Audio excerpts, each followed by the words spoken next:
Ya, buat teman-teman yang gagal bayar di aplikasi Krediwan tahun 2026 ini, wajib tahu ya bahwasanya aplikasi ini tentunya resikonya itu seperti apa aja.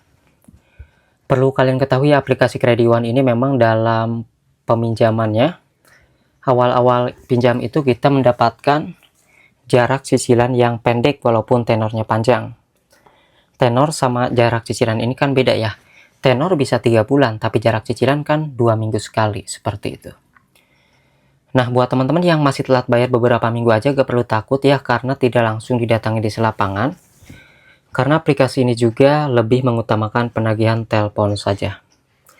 Dihubungi lewat jarak jauh untuk mengingatkan utang yang belum dibayar.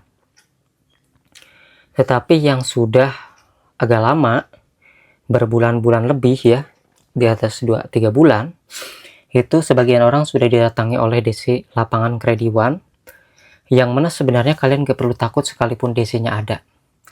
Ya, teman-teman bisa jelaskan mengenai masalahnya kenapa belum membayar hingga saat ini. Dan teman-teman hanya perlu mengatakan kepada mereka penjelasan secara detail mengenai macetnya bayar, ya kenapa bayarnya macet, kemudian juga bilang aja nanti juga dibayar setelah ada uangnya. Tapi teman-teman gak perlu janjiin kapan, bilang aja tergantung uangnya, saya tidak tahu kapan. Nah, yang perlu kalian tahu bahwasanya resiko terbesar gagal bayar di aplikasi Krediwan ini adalah resikonya terkena slik OJK dan juga yang namanya bunganya ini semakin besar dan juga dendanya lebih besar.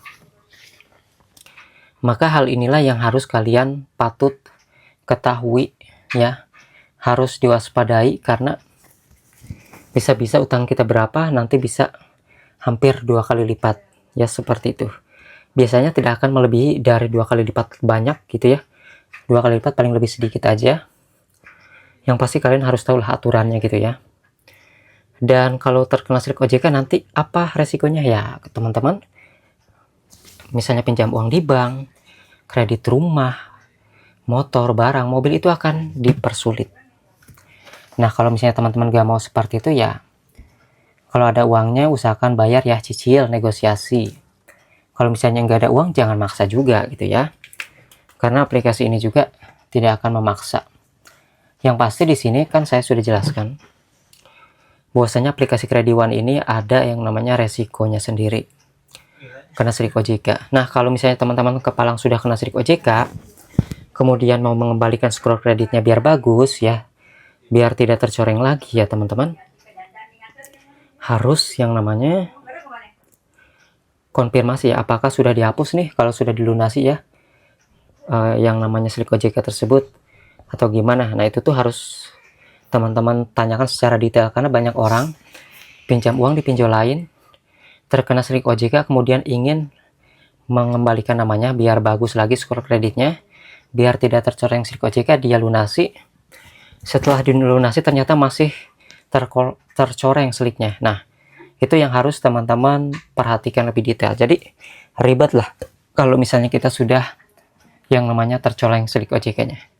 Oke, jika ada pertanyaan dari teman-teman yang mau ditanyakan, tulis aja di kolom komentar, nanti kita akan jawab.